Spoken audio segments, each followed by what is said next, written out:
Wonderful. Really nice.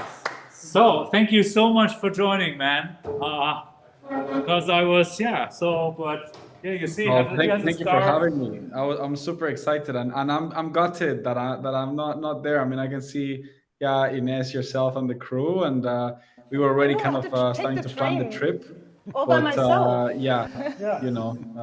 Unfortunate, but no, it looks great. It sounds like it's overflowing with the attendees. Yeah, but thanks for not bringing COVID with you as well. You're welcome. Awesome. So I would like to start this round. Everybody just giving a short introduction about what they do, what the background in LLMs or like natural language processing in general is, also what the interest is, also where people stand. So let's start with remote, like Alejandro. So tell us a little bit about yourself, 1 minute, and what's your where you stand with natural language processing and artificial intelligence in general. Yeah. Sounds good. Yeah, so hello everybody. My name is Alejandro. I'm currently director of engineering applied science product at Zalando, which is a European retailer. I'm also the chief scientist at the Institute for Ethical AI, which is an organization that contributes to public policy, as well as open source and general open projects for the responsible development deployment of machine learning systems, and also contribute to other initiatives through the ACM Foundation, as well as many of the PyDatas that Alexander actually organizes. And in terms of where I stand in the NLP side, so throughout my career, I've been working on basically infrastructure for machine learning. But at one point in one of my previous lives, I was working on regulatory compliance automation, basically semi-structured text extraction. And that's actually where I came across through the Spacey team, Ines's great framework, and then delve into the world of NLP. Since then, I think we've seen kind of now the hype and the growth of LLMs, and specifically to the question of where I stand. I would describe myself as skeptically excited, right? Because there's definitely some really good opportunities, but maybe not what we're hearing mostly kind of on Twitter and in just that sort of doomsday narrative. But certainly seeing some really interesting use cases, and hopefully today we can dive into some of them. Right. Thank you very much. So, Michael, you're a professor at a university here. This is your home turf. This is basically your. I'm pretty much living in the first floor. Yes, you live. Tell us about yourself. Yeah, I'm here since 2008 in the Department of Computer Science. Before then, I was professor at the University of California in Davis, California. And I'm originally a database person, then moved to data mining, scientific data management. Then we were interested in text, extracting data, scientific data from text, in particular geographic and temporal information, so something like named entities in this case. And we moved more and more into text analytics, and I'm now working in that area for I would say at least 10 years now. In all variety, traditional NLP, but in particular, I would say I'm very much devoted to applications. So I have no project in computer science. All my projects are outside computer science. It's in the legal domain, it's in the medical domain, it's with economics, so all over the place where they have lots of text. And I think especially the legal domain and finance domain, for example, economics, it's quite interesting and challenging here in this case. And from that point, I can say most of the approaches I've seen so far, off-the-shelf language models and tools, they don't work in these areas, right? So there's a lot of stuff to that where you have to do fine-tuning, adjusting, getting proper evaluation metrics, and so on. But it's exciting. But I personally also find it frustrating because for me it's hard to keep an overview. So I'm sitting half an hour a day on LinkedIn and basically following some people to see what's going on. And that's a frustrating thing for me from an academic side, right? That you are not aware of where you are. Have you ever considered a large language model reading the papers for you? No, I'm kidding. No, I think like who feels like there's so much new stuff like out every day, which is amazing, but you can never basically follow or even try it out. Just raise your hand who feels like that. You see like everybody, yeah, many people in this room feel the same. So, Alina, please. Yeah, so hi everybody, my name is Alina Lehnhard, happy to be here. My educational background is in computational linguistics, so I have a master degree from the University of Tübingen, and I've been working as a computational linguist in translation and in automotive industry. So I've been working for 5 years at Cerence, which is a conversational AI company in the automotive domain. We're developing speech assistants for cars, motorcycles, and other applications in the mobility domain. And I'm in text-to-speech team, working on text normalization, language identification problems, and in academia I had projects also in text classification and anaphrenic reference resolution. So today I would be sharing my view on how it would work in production, the LLMs. And there I stand with Ines. So the tools that you have, it depends on your requirements and what you would like to achieve. So LLM is not the only answer to the solutions. I had no idea you were at the Tübingen because we have like several people on our team. And there's a small town near Tübingen that has like the highest number of explosion members per capita because it's like But again, let's see. I mean, I told you in the slides in the opening, stuff is happening here. Good stuff is happening down here in the south. And the weather is better anyway.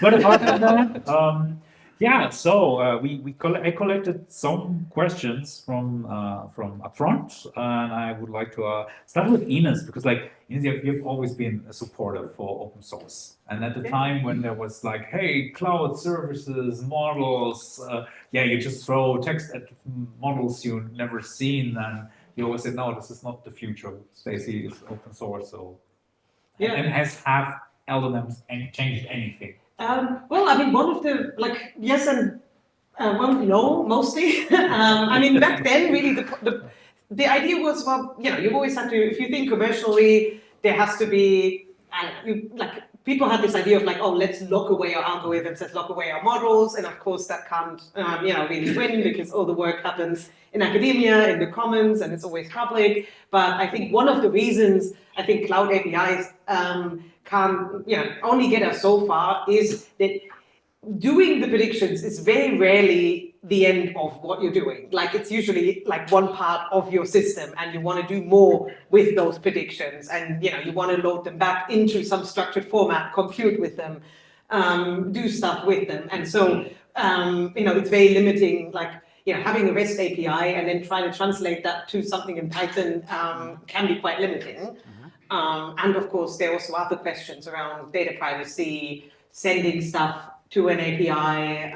You also don't know what's behind that. So you basically need to say you need to be in control of your data, and that's why it's never been going to and also you kind of want with somebody else. You need to program with the model as well, like it's a part of the system. And so I think it's the same. Now, sure, you have scaling effects of like these very large models, and it's not economical to run that yourself. But I do think that's many people who use ChatGPT think it can do anything, and then on the way it's not working for their domain. It's working for general stuff, and it works differently tomorrow because you don't control the model. So it's So Alejandro, are LLMs dominating Zalando already, or? I mean, I think my perspective would be basically echoing what Ines just said, that it's only dominating the coffee chats, right? But when it comes to the actual production, this is where I do want to bring kind of like an interesting two-faced perspective on this. So on one is basically some of the applications of LLMs in Zalando, which I think people here will find quite interesting. But also the second part, which is what LLMs have actually changed generally, including also in Zalando. And I think, as Ines pointed out, I think what it has changed is, in a way, it has accelerated the discourse on basically the questions around best practices for MLOps for complex machine learning models, right? How do you approach basically serving these models in an efficient manner? But also, how do you introduce, from an architectural perspective, ways of managing these models in actual real life applications, including things like data quality, including things like monitoring, as well as basically understanding what are kind of like undesired or like unintended effects of putting it out there. And what I have been seeing is that LLMs have kind of like taken the world by storm more in the prototyping space, right? Like actually trying to get an idea fast, and especially get an idea fast in the machine learning side, right? People are actually building like even, I don't know, sentiment classifiers by providing some like prompts that would get you at least to get something out quite fast. But the challenge when it comes to LLMs is to get from that 90% to the 100%. And I think especially in large organizations and large user bases, you can't just put in production at 90%, right? Because that 10% may end up with impact to both the organization, the brand, etc., that you just cannot afford. And I think that is the uncertainty that we still haven't been able to address. And for that first point, in terms of like what are some use cases, so I think the most recent one that was actually actually published was this fashion assistant, right? It's like, I'll tell you what I like to wear, recommend me some clothes. But I think, right now the current challenge is that last 10%. That has been really the interesting thing. But I mean, I think in the operations of LLMs, there's a lot that we can talk about, but I'll just pause there. Yeah, I think that's a pretty interesting take. You say it's prototyping stuff, because there's also like a lot of stuff going on. Music with AI, which addresses the same thing. And just yesterday, there was a really nice article in MIT Technology Review that said actually, like, for the new Star Wars series, the producer considered, hey, I want Hans Zimmer. So they asked the startup, can you do a Hans Zimmer soundtrack? And when they listened to it, they said, yeah, that's sounds like it's cool, but it's just like a 7 of 10. And if you hire Hans Zimmer for a soundtrack, you hire him for 10 and not the 7. And I think that was a very good another take on what models can do, but also that's challenging. So can I say? Oh, sorry, I don't want to take over, but actually, this was like he brought up like a really good point that I also tried to make before and maybe didn't make so well. Of like, hey, what delivers the value? It's like, hey, and what really matters, like, hey, the fashion assistant, Zalando is cool, like, I don't know, maybe I would use it for fun, maybe it drives some more people to buy one more pair of shoes, but like, what really, if that is 5% more accurate, does Zalando make more money? Probably not, but if the recommendation system or like some more old, like, some of the bread and butter is like 1% more accurate, that's like 10 million plus, right? Like, that's the sort of, at least the message I get from companies. Yeah. No, I completely agree. And I think that the interesting thing is actually when we start looking at use cases of LLMs, not as the chatbots themselves, but as components, cogs in the system.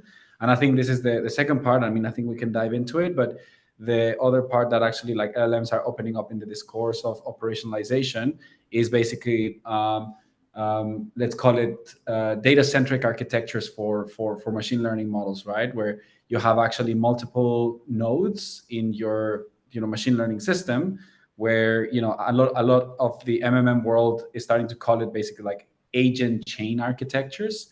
But beyond LLMs, you have just basically ML systems, right? Which just the LLMs is one small component. I think it's what you're saying, Ines, that like the real value is the whole machinery, not just the cog. So yeah, absolutely agree. Yeah.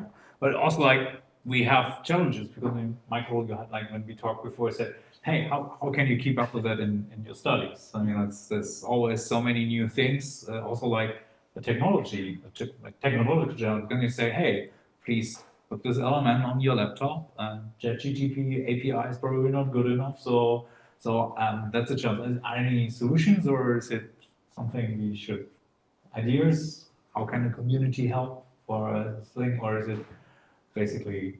So what I find interesting, a part of the direction is really this fine tuning, the different types of fine tuning you have. For example, this LoRa approximation and QR quantization models and these things. I think this is a cool direction then in this case, right? So I don't think it makes much sense to train larger and larger models than in this case, but to focus on how do we reduce the size of these models and keep their quality, right? It's like knowledge distillation in a very similar direction in this case, but also have a much closer look at the data. And I think that's what everybody seems to be missing. They don't look at the data, right? If you have poor quality data,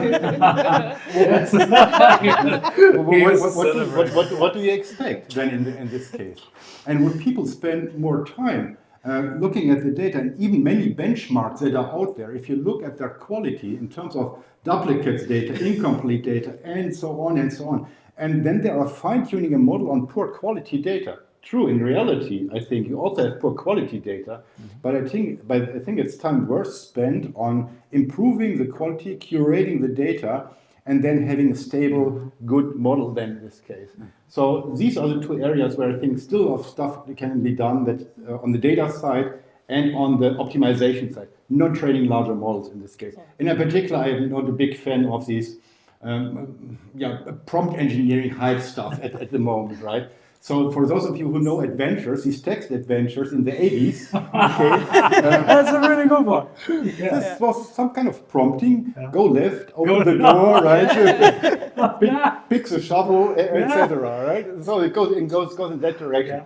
Nobody can explain it quite in a way, right? It's all statistics eventually, but it's very hard to teach. Okay, if we have to do this in school at university, how do we teach about prompting, right? Read these 50 pages and here's other good 3 prompts, and so there's no real scientific approach to this, I think. Actually, is there? Linguistics, I think definitely send people to linguistics class because you need to understand how language works. But for example, if you have to explain, if you change the wording a little bit, you get a completely different. Because one of the 175 billion parameters, well, that's not something satisfying to me at least. It might work, but it's not satisfying from a scientific. Yeah. So like tomorrow actually, I'm on a full day workshop with lawyers, and I ask them. Just like, of course, because like I like to use ChatGPT just for inspiration. Hey, just throw me some ideas, and then I said, as a coach, what should I ask like lawyers about LLMs? And then LLMs was actually like a master of legislative something because it was lawyers was very close. So it was not large language models, for example. So you change a bit and stuff. And so is prompting actually a real thing, or is that just like people made up, you need to learn prompting? I mean, is there like a logic, or is it more try and error, and people explain it's try and error? But I mean, there are like some techniques. So one thing at actually PyData Amsterdam, my colleague gave a talk on, like, you can find it online, I think soon, and there's like material prompt tournaments. There's like, it's a more empirical, like I think they developed like some, something similar to like an ELO rating for comparing prompts, and you can do something like that. But then again, that's too close to eat your vegetables, look at your data. It's not stable. If you can modify your model a little bit, and so you can. But even then, people are like, but that's work, and then I have to look at the data, and it's like, and I think people overestimate also the work it takes. It's maybe it says, but it's like, honestly, I mean, you're going to spend more time on waiting for ChatGPT to return the results given the latency than you would like actually just look at your data. But they're really cool, because also one of the questions I reached out to some experts, and DB actually asked, how do you think on productionizing large models for like smaller application? But I think use proper data, don't use good. It's like try, if you're only using them for development time, that also changes a lot of the calculations. So if you can find an approach where you use them for development to create better data, to like just generate stuff you can work with and not in production. If you can train something much smaller, then you also have fewer of the problems you have. If you're thinking of like, oh, how do I productionize a billion parameter model? Yes, sucks for you, then probably an API provider does it better. So, Alina, what are the challenges? I mean, you work at a Yeah. company, you have like expert, like already fine-tuned working systems, like for like, especially as you said for cars. I wasn't aware of motorcycles actually, that there's a... It's coming, yeah. It's coming, but that's cool. So, yeah, but what are the challenges? And, oh my God, let's change this Lucas gears shift, or no, let's ignore that because we can never put it in the hardware anywhere. So what is the situation? Okay. Yeah, so basically, for me, like the NLP evolution is like happening, like when I basically studied it, and it's fast. To me, LLM is rather one of the tools. It's not the tool to use because it really depends on the problem that you're trying to solve. For example, what Ines presented in the slide, to identify $5 million in a text, that it's an amount of money. Apparently, you might not need like a very complex model for that. You can go for rules. It's more controllable and it's cheap, and for your particular domain what you encounter in your data, and that's one approach. It doesn't mean that if there is something cooler that this should be disregarded, not necessarily. So what I think still a big advantage of LLM is that you can experiment fast, you can prototype fast, we can't neglect that, and that is helping also for product teams who might not have a very in-depth knowledge of coding, deep learning, and all the like coding skills that you need. You can build something based on the available APIs or models, and then just prove your hypothesis. Is what you are trying to build, is it worth? And to get feedback faster. With like no code almost, you can also generate the code for you using the same model. So that's a big thing, and also the multilingual support of the models. That's also a big advantage because in computational linguistics everything works for English very good. And when we switch to... It's more like the paradigm is the closer your language is to English, the better it works. Exactly, Ooh, magic, yeah. And then you switch to Korean, Basque, whatever. So lower source languages, or languages that historically didn't have that much amount of data, simply because not that many people speak that language and not many data sources are available. Or you are working on a very specific task that is maybe a niche task in the NLP field. For example, my area was multilingual support in text-to-speech, meaning that German voice can also pronounce French city names correctly, or Italian person names, companies, things like that. Where do you find the data for that? And to really compile it from scratch, that's a lot of manual work. And you can already gain at least some rather okayish baseline with just trying out a few prompts, seeing if it fits your task, and to have to build your baseline and prove your idea quite fast. So for that, I would like to say that it's a good thing about prompting, so that you can experiment and see what you get out of it. Obviously, the challenges, the restrictions that you have, not in because of the LLM itself, but what are the requirements for your product. the RAM requirements, CPU requirements, it's still there. It's just one of the dependencies that you're adding or you're substituting something in your stack. So, in the embedded technologies, for example, for automotive industry, you're not always having a connection to the cloud, especially if you are like in the German tunnel. No, not only there. Yeah, and there are very strict limitations on what you should put in the car, and because it's not, we might have a perfect dialogue, but if navigation system couldn't work because the latency is too high, that's not good.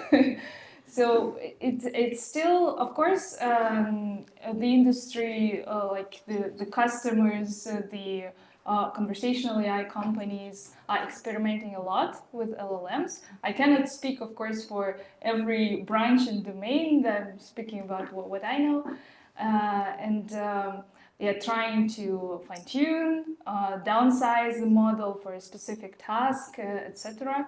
So that's happening, and but it doesn't mean that the technology that you had before, you really have to get rid of it. It depends on what you're trying to improve, which methods don't work for your task good enough, and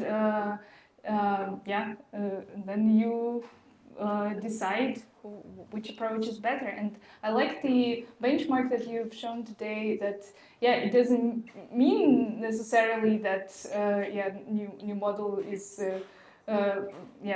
greatest. It's just Some people might say, well, but it's only a matter of time. We can just make it bigger and bigger. And I'm like, well, sure. I mean, I'm sure eventually, like, yes, we can have a model with more parameters that can beat, like, the Connell scores from 2003, of course. But at the same time, if we can do that, we can also make even better, smaller models. Like, why would that not be true? So that's kind of the logic there. But also, I think for the cars, I mean, just I don't know, because I'm interested. Like, is it just like, people talking to the car and telling it to, like, I'll turn here, do that, or turn on the music? Turn on the music, tell me the joke. That's, I mean, it's like cool. Things like that. You can have, like, low accuracy or that, or like, but it's more like, I think it's also this conception. I mean, there is sort of a coded language already there, like, people are fine with learning, like, I have to say turn left, and not like, some flowery, long-winded description of turning left, and it's like, that's not useful. It's like, turn left. Yeah. And again, that's like, do you even need fancy deep learning models for that? I mean, we had, like, speech recognition. But like the natural language understanding remains a big challenge. And speaking about that, like, the results should be reproducible and stable. Like, if you say the same command, you expect that the output should be, we need, of course, some variability in the model response, but it still should matter, should match the intent. And the problem is also if there is a whole variety of answers, how do you do regression testing? How do you evaluate the model performance? Because if we need to have even more human effort to validate LLM creativity, that's too much. Yeah, that brings us to the next question. And Alexander, can you try to speak a little? I hope it's okay for me. You speak a bit louder. We got some feedback, and I have no clue how to turn up the volume on this setup now. And this, right, that's fine. Yeah, thank you. So production, and there's two good. How can you get some thoughts on ops of large language models, and also what does the industry actually need? Like, sure, I'll bring you one. Oh, thank you. Water, anyone? Water. Yeah, water. Sorry, I'm still thirsty for my water. I already had a beer, but it didn't really help because. You can also give I No, would it's love fine. one, I but put it I under the can't table. have It's one. not. That's like antisocial to sit here. So it works better in So go ahead. Yeah, no, I was just saying I would love one as well, but I can't. Yeah. Oh, thank you very much. It would be so Yeah, cool no, if you had a bottle now, right? Yeah, That would yeah, be, like, exactly. It's awesome. like, oh, yeah. it's empty, awesome. it's empty. So it's not really great. But yeah, so on the operations side, I mean, I think already, yeah, like this discussion talked about a couple of really interesting points. So it talked about reproducibility. It talked about considerations of yeah, I guess more embedded type deployments on reliable networks. But I think other items that are worth also considering that I think, from my perspective, are becoming now, interestingly enough, significantly much more highly discussed or commonly discussed compared to before is the topic of security in machine learning itself.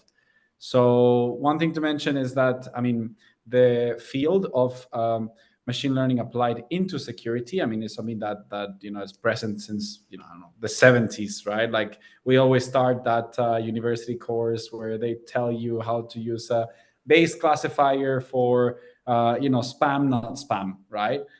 So ultimately, when it comes to applying machine learning into cybersecurity, that's something that has been quite present. But the topic itself of security for machine learning is something that right now is becoming even more critical, right? Is how what are some of the potential vulnerability risks when it comes to production machine learning systems? What are some considerations and best practices as the different stages of the machine learning lifecycle, all the way from the data to the model training, to the model deployment, to the monitoring, to the metadata management.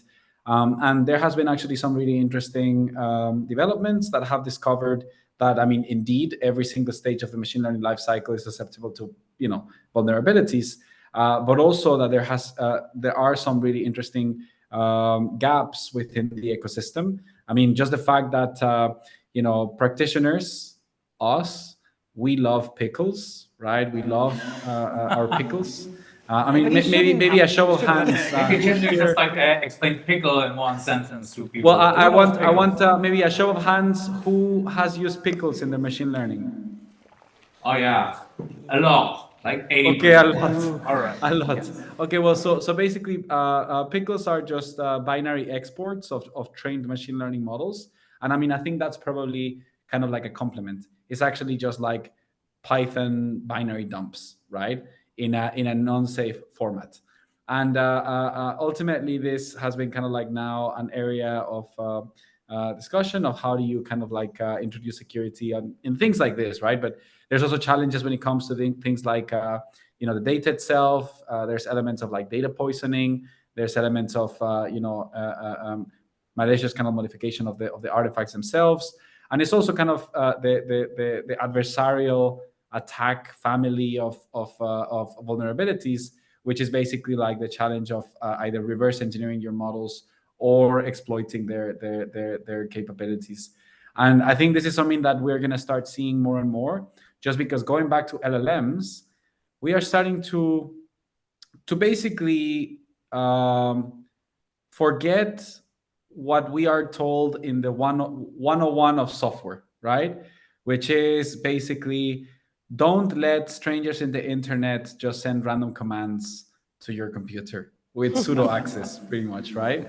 And the reason why I'm mentioning this is because going back to the architectures that we're now starting to see in machine learning systems, like this agent chain architectures, where you basically have, let's connect this LLM that interacts with my XYZ API, right? And oh, look how cool, I asked this LLM to book my trip in XYZ website for booking trips, right? And then, oh, wow, this was great. It saved me, 1% of the time that I would have saved if I had gone and done it myself. But I do it because, it's cool and it's tech, right? But I think this is the sort of things that, we do have to be aware. And I'm giving a very sort of like, clear, obvious example is like, yes, don't connect your bank account with an LLM, of course.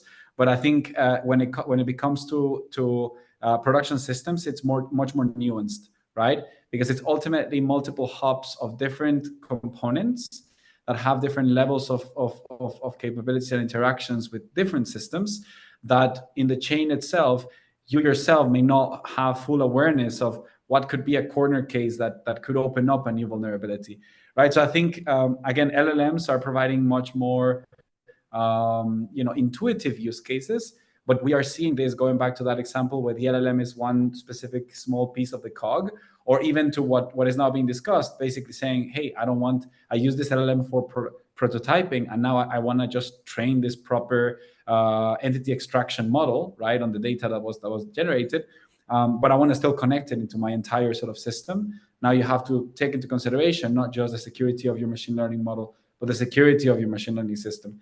But yeah, so I mean, I think there's other things when it comes to the operationalization, but I wanted to talk about security specifically. So, but yeah, I'll just pause there to see, what other thoughts there are with the panel. Yeah, what are the thoughts, like LLMs, cybersecurity, European Protection Acts? Well, I mean, I think just your data privacy. I mean, that's just something that's always been. So actually, I think there's an important point. There's a distinction to make, because it always says AI. Now, actually, it's the data that needs to protect you. Well, I mean, there are also other security aspects and onto the model. application of data in AI models. But AI even itself, before you even train any task-specific or anything, it's like. I mean, the AI is just like an innocent network, right? Well, I mean, I think it's nice to actually see that even data privacy being talked about a lot more. And like, there's still some people have this idea, it's just the Europeans with their weird data protection stuff. But it's actually like a lot of companies are like, well, no, we can't. I think there's many interesting approaches, or like saying, hey, and AI is also like, it's a zip file of the internet. There's one, I think, is that it's also a data storage. It's not like. But even once you have company internal stuff, I'm like, I'm glad there are laws for it, but I don't want Zalando to take like all the info they have about me from like, I don't know, my decade of ordering, and like put that like, why not? I would love that. Please send it. No, but then again, I did not read the terms and conditions. I probably agreed to all third-party vendors and whatever. No, yes. All the terms and conditions. Yeah, all your data belongs to us. No, but I'm just joking. My soul belongs to Zalando. Your soul, all for some new shoes. Yes, of course. But yeah, so one thing to mention as well that is interesting is this point on data privacy. Just because data privacy itself, it's something that for organizations, it's a big challenge because it's not a static risk, right? And ultimately, this risk, basically what it entails is that often you may have data sets that in themselves may be considered private, but improvements in technology may actually result in those same data sets potentially exposing many more insights and potentially even personal insights, given the ability to extract insights out of kind of like the larger area. So I think what the European ecosystem has done, the regulatory ecosystem has done, is some really interesting explorations into this element of the continuously shifting a dial of privacy, of this relationship between privacy and data, right? Privacy and data and technology advancements, because as we see more kind of like capabilities within, I mean, whether it's LLMs or just other machine learning models, we are actually seeing even more potential risks in data sets that before we were comfortable giving, but now we're realizing that it's being used, let's say, even in some cases against us, right? And particularly we see this a lot in the ad tech type areas. So I totally agree that privacy is super key, and that Europe is actually doing some really interesting explorations on that as well. So I think it's not only privacy in this case, and I know a couple of companies that deal with the privacy issue by massaging the data, by creating the data. If they take medical data and they want to get something out of that, they do anonymization so beforehand, right? It's not after the fact. Pre-processing matters here in this case. Right? So it goes again to take care of your data, right? So it's no wonder that you have private data in the model if you didn't take care of the data that went in there. So this is definitely one point. But privacy, I don't think that privacy is such a big issue. What I hear more and more often from a consumer perspective, where now these LLMs are used in the context of chatbots, is reliability, for example. We know all about this hallucination and so on. Oh, yeah. And if you look closely at the EU AI Act, for example, that's the main emphasis there as well, right? The reliability, the quality of the results there in this case. And for me, this is basically something. Well, how do you want to deal with it? How do you want to show that it's high quality? Then in this case, you can only have a benchmark. As soon as you do some fine tuning or so, you lose again in this case. And I think this is a tremendously big challenge if you want to convince lawmakers in the EU to make better use of these models in a variety of services, that you also come up with infrastructures to properly evaluate these LLMs in the context of particular services. I think this is a big challenge if you really are aiming at using LLMs at a larger scale and not at just companies and not just for ChatGPT on how high is the Eiffel Tower and something like that. Right? I think ironically, I actually have the feeling that like going forward in a lot of commercial applications, they'll actually like just put humans in front of the output again. I mean, you obviously can't do that for online service, but if they're doing all of this fancy machine learning work, and then at the end there's like a human looking at all the outputs, so that legally there's someone to blame, and that like it fits into our frameworks, and I don't know, at least until we have a better solution for it. I think and there's something still needs to be done, right? Yeah. As you said, the output, and you must do something with this output. Yeah.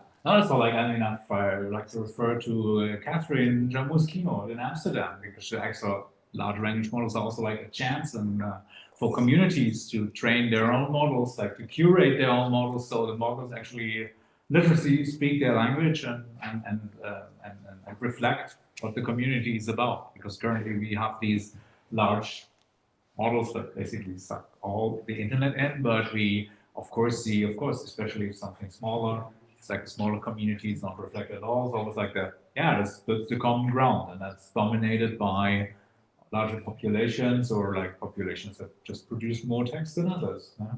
So a fun question actually from Friedrich, and an important question to Ines. Where can I get that awesome NLP? It's funny, you're really not the first person to ask. There's someone asking on Twitter. I got so many questions at PyData Amsterdam, and we've been thinking about it. Okay, so this was designed, or actually even today, this was designed by like an awesome designer who's a working student, Helena, working for us.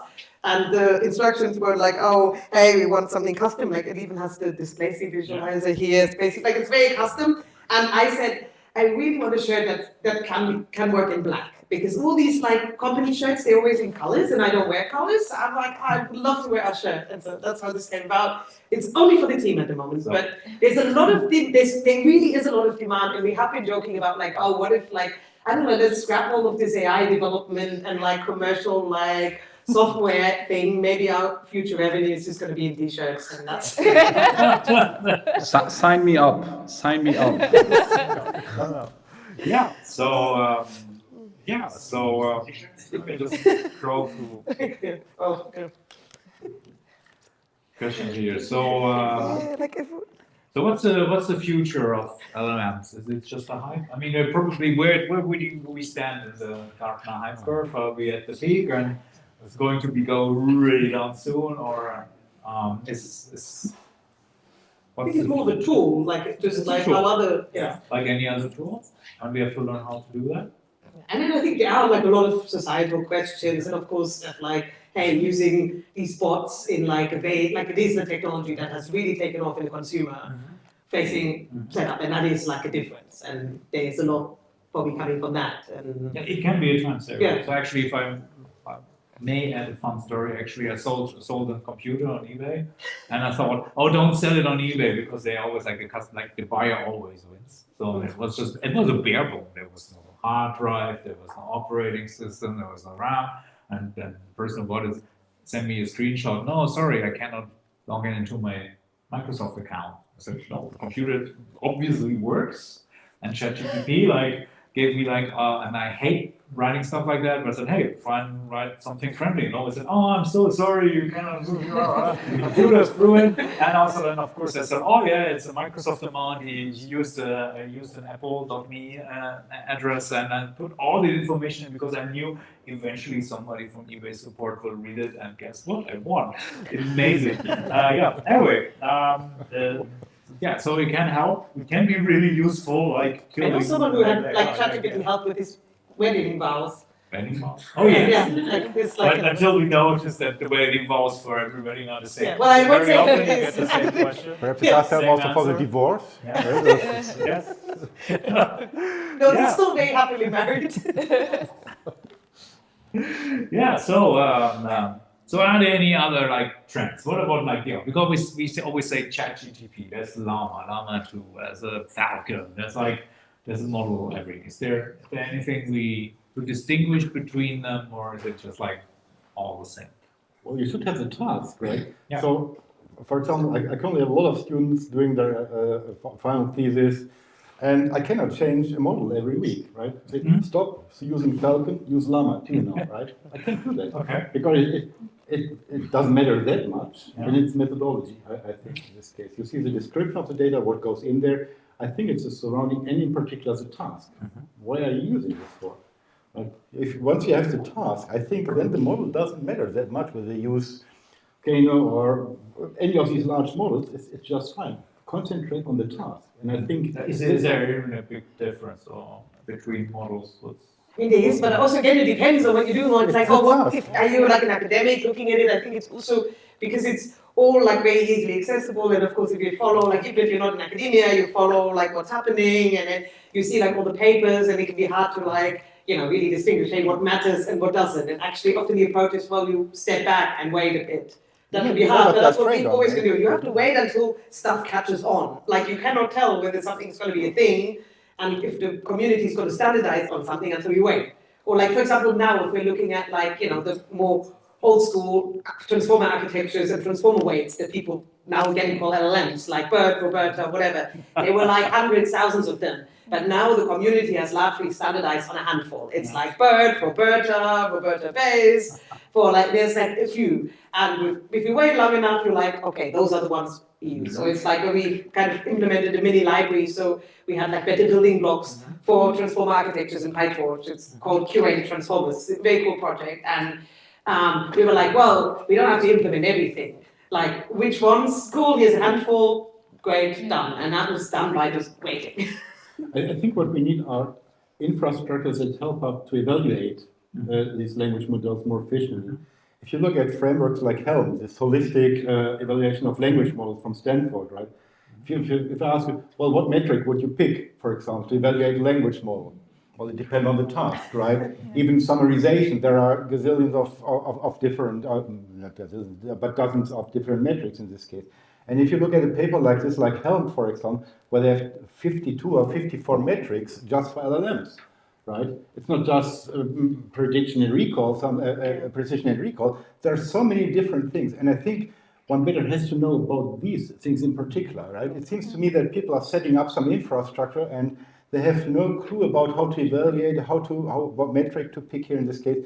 So I think there's also a little bit of education still needs to be done here in this case. And fortunately, there are a whole bunch of good YouTube videos on that, right? So you don't have to go to the university, I have to say. You're still welcome, of course. It's true. I invited Amsterdam as a math teacher, and she said, it's really hard. The folks on YouTube are just funny. Well, but you should know these things as well, right? It's not just hacking. For me, it seems hacking most of the time. Right? Oh, it works, great. Next model, and then in this case.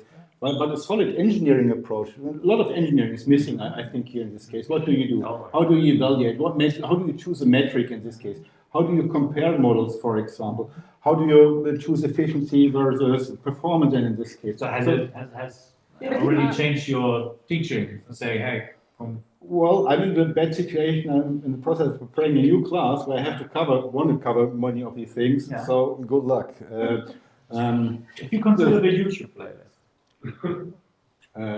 Yeah. No, TikTok. I've heard TikTok is how you reach like the new generation. For Python, advanced programming in Python, I did the same. I rather spend the time with the students in the room. Hey, let's discuss problems because I don't really need to. Yeah, there's content but already. again, Why that's the have point. me preach that? I mean, YouTube is there. There's good content. You can go back because I always lost track in class. So I think you never can basically. It is, Yeah. but there's too much, right? For example, what frameworks do you use? Do you Hugging Face? Do you use LangChain? Or what do you use here in this case, right? There are so many frameworks in this case to start with. In this case, even I do not know what to pick here in this case.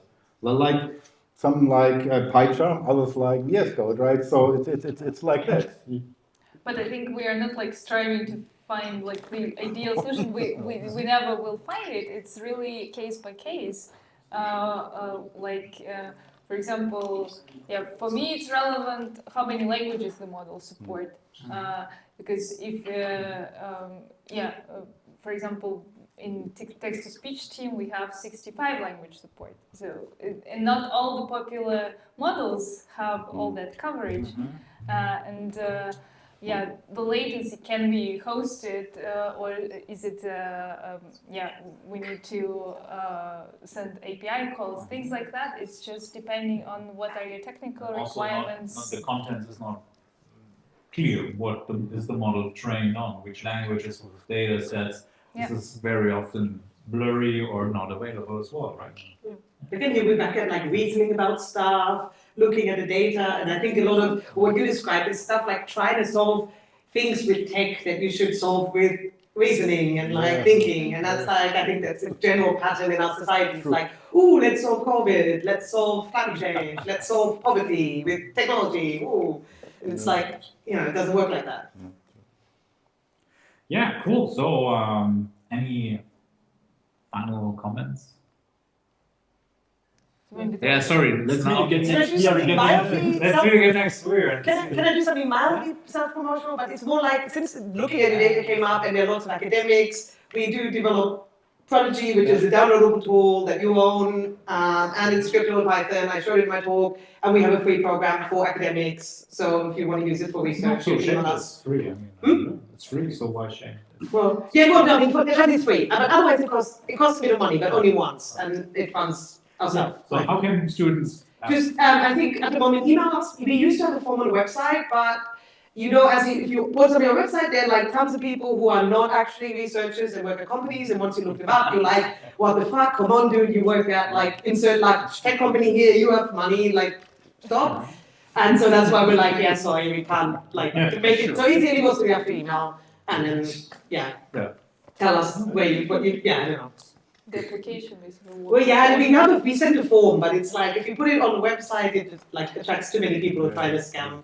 It's always so good to large companies. Really have to. I mean, it's. Yeah. I know it costs money, but it's like not. But everyone still has their old university email lying around, right? Yeah. And so they're like, "Oh, I'm a researcher," and I'm like, "No, your LinkedIn says you work for Facebook. Like, can you not?" Research. So, Alejandro, what's like any final thoughts on large language models to share with the crowd? Yes, I mean, I think final thoughts, maybe going back to the trends. I think one of the trends perhaps that maybe I can think of or that I can hope for is, probably going away from chatbots is one. Because I mean, I think if we remember back in 2012, there was also a huge hype on chatbots, and that didn't fly. I mean, that reminded me of the hype on drones and also the hype on. I mean, there's many hypes, right? But yeah, so I think there's a lot of potential with LLMs nanotechnology. But I mean, I think it's looking beyond the obvious kind of like here is the LLM in front of you, talk with it. And I think another trend that is interesting is basically it was slightly touched upon, but the use of transformers in different areas. I mean, right now, an area that is exploding is forecasting. So, demand forecasting, anything to do with, regression-based, that would otherwise be approached with regression-based models, like, Sarima or the most traditional ones. I think now we're starting to see some innovations on transformer-based architectures for that. And I think, other fields where we're starting to see transformers being kind of like brought into. So it's basically like the ImageNet moment for different areas. It feels dated now, the ImageNet moment, right? Which is pretty funny. So no other thoughts. I mean, maybe another shameless plug. At Zalando, we're always looking for bright minds. So check out the Free job stuff fair. on Zalando, yeah. Yes, check it I out. think Sorry. I think he's trying to hire, right? I don't think he's trying to sell shoes. I think I probably bought my shoes. at Zalando, Or actually. check out Nice. the fashion assistant, I guess. Get some new shoes. Yeah, cool. Yeah, Michael, final thoughts. I find it an exciting time. Yeah. I'm glad that so many people are interested in this, that this technology is easily accessible to people who know little of programming. I think that's cool, right? If you compare it with 10 years ago, how difficult it was to use machine learning at all.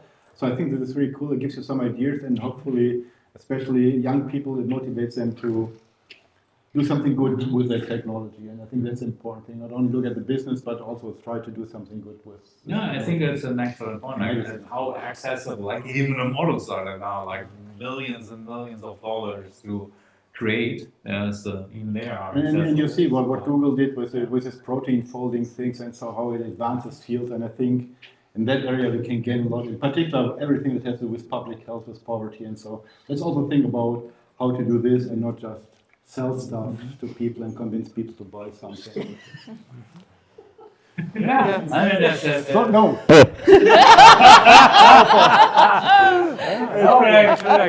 somebody Yeah, said it's like, like ad tech. It's like the sad reality of the internet. It's After like 9 o'clock, so sorry about that.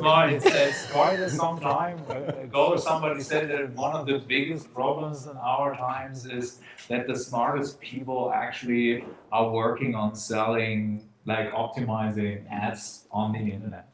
And that's sad but true. So Alina, what are your thoughts? Well, I'm curious on next development. Also, what in which creative ways the technology will be used, and hopefully the ethical and security aspect won't be forgotten. I think it also opens access to people who were maybe not interested in technology. Now it's becoming more accessible to them. And that's a good thing. So I'm curious what the future brings, but there are also all tech that is still functional.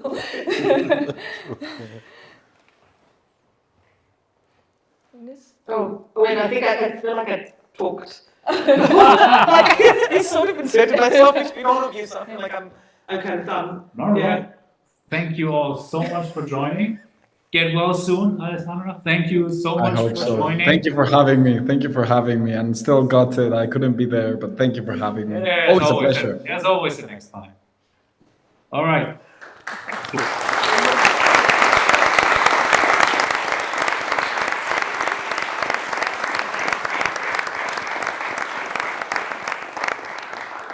This brings us to the next point. That's lightning talks. So, bye bye.